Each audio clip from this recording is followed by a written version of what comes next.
Hello. Hi. I want to thank Jeremy for asking me to do this. It means a lot. Look at you all. Bill would have been tickled to death to see how many friends came out to see him today.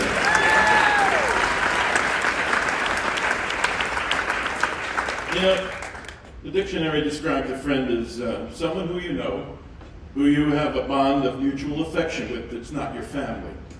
That's someone who has your best interest at heart. True friends always have your back. I didn't like Bill Fayne. No.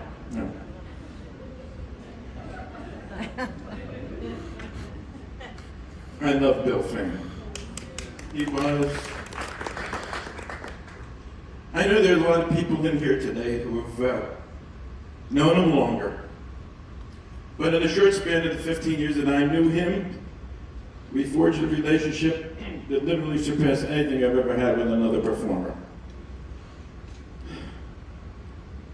The first time I saw Bill, he was walking into an audition for The Wizard of Oz. And he was the MD, and man, I gotta tell you, he looked sharp. He had on a really neat suit, he had a briefcase, he had a little goatee thing happening, and he just oozed confidence. And I thought to myself, yeah, that's a cool guy. I'm in Vegas, man. The next time we met was on my first Samstown show for Ed Matthews. I didn't know anything about Bill, to be honest with you. We chatted a bit during rehearsal, and he seemed like a nice guy. But when we were on stage, that's when our friendship really clicked in. He and I had the same twisted sense of humor, see? And that afternoon, we both responded to something that was said on stage with the same exact joke at the same exact time. It was almost like we rehearsed it. We just looked at each other and laughed. I mean, what else can you do? I could never imagine how close we would actually become. We bonded over a joke, and I knew at that time that this was something special. He and I became, well, pretty much brothers, as it were. Kindred souls. You know, sometimes in life, if you're really, really lucky, you meet somebody who's totally simpatico with you. That was us. It really was. This person gets you. Oh, there's some pictures. There's a cake. Nice. Anyway. You know, that was us, man. We were like Laurel and Hardy. We were like Bing and Bob. We were like Abbott and Costello, Cheech and Chong. No, wait. Yeah, Cheech and Chong. As he did with so many people, Bill gave me the opportunity to do things that I would never have even dreamed of doing back in New Jersey. He took great pride in introducing me to Sondheim! And he always treated me as an equal. Anybody who ever did a gig with the two of us could see that our rapport was something special. I mean, you could just feel it. He and I knew that we could say or do anything to each other on the stage without repercussions. We knew that it was all in fun. That was just so good. If I had I'd be a very rich guy if I had $1 for every time he pulled my handkerchief out of my pocket. And then when he would not introduce me by saying, and here's a guy who doesn't need any introduction, and then would go right into the song. Anyway, he would always try to make me laugh when I was doing my slow songs, even the ballads. And I said to him, I said, would you do that to Clint? Probably not. But it would always lead to something funny. He and I loved to improvise on stage. We liked doing bits. Some of my favorite personal ones were the Hair Club for Hairless Italians with George DeMott and Janine Valentine. That was fun. The funniest one, though, for me, was when Bill would sing I've Got You Under My Skin to a track on a show. And he would do it as Sinatra and Pavarotti. And we would put a fedora on his head, if it was Sinatra, and a beret on if it was Pavarotti, and we would just screw around with him while he did it. And I gotta tell you, that was the most fun that I've ever had on stage. We just had the best time with that.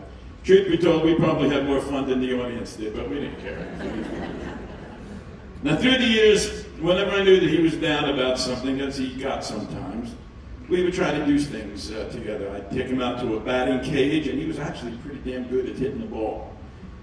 Sometimes Becky and I would take him out to dinner or a show, and we would cheer him up just a little bit. We would talk about some projects, things that he wanted to do, and the lack of places in towns to do them.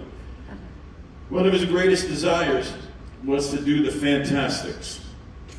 And when he finally got the chance to direct it, he couldn't wait to get started. I was lucky enough to do this one with him. Now, I was having trouble with the bald cap that they wanted me to put on my head. And he said to me, you should just shave your head. So, he was kidding. But I'll never forget his face when I came back in rehearsal, took my hat off, and I had shaved my head. He laughed and said, "That's commitment, Lou." And I said, "Yeah, it's also very cold." Bill was a good man. The best. I never really heard him say anything truly bad about somebody. He was sensitive. He was passionate about music. His two greatest loves, as most of you would know, were his family and his music. And it would all, even though he and I would differ on, certain things sometimes, length of shows, ballads in shows. Those of you that are singing know what I'm talking about. We always managed to make it work. Now, how many in this audience did Bill ever help out? So raise your hand. See? How many of you ever worked with Bill? Well, Bill was a giver, wasn't he? He helped a lot of us here today. He tried to push performers, like Kelly said, that he tried to push us to do things that were not in our comfort zones.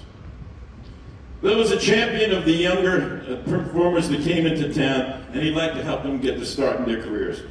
His Summit, his Freedom Hall, his Starbright shows featured many of the top and upcoming kids in town. He got some of the best results possible out of people like Tara, Nat Naray, Rita, Reese, Jessica, the Johns boys, Cindy, Amanda Ray, and a host of other talented young performers. He was a beacon of musical light for all that encountered him.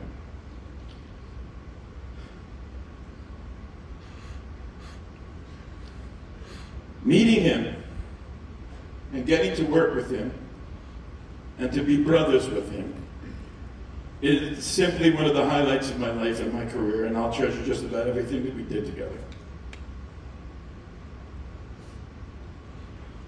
I truly miss him. I can't tell you how many times I've just called his cell phone just to hear his voice on the answering machine. Our 12 days of Christmas will never be the same without him. Some people know because they've done that with us. If there's a heaven, I'm sure that he's there having coffee and a bagel with Mr. Sondheim and talking about music. Music is who Bill was. It was his calling. It was what he was born to do. And personally, I'll be forever thankful for it. I love you, Bill. See you on the other side, brother.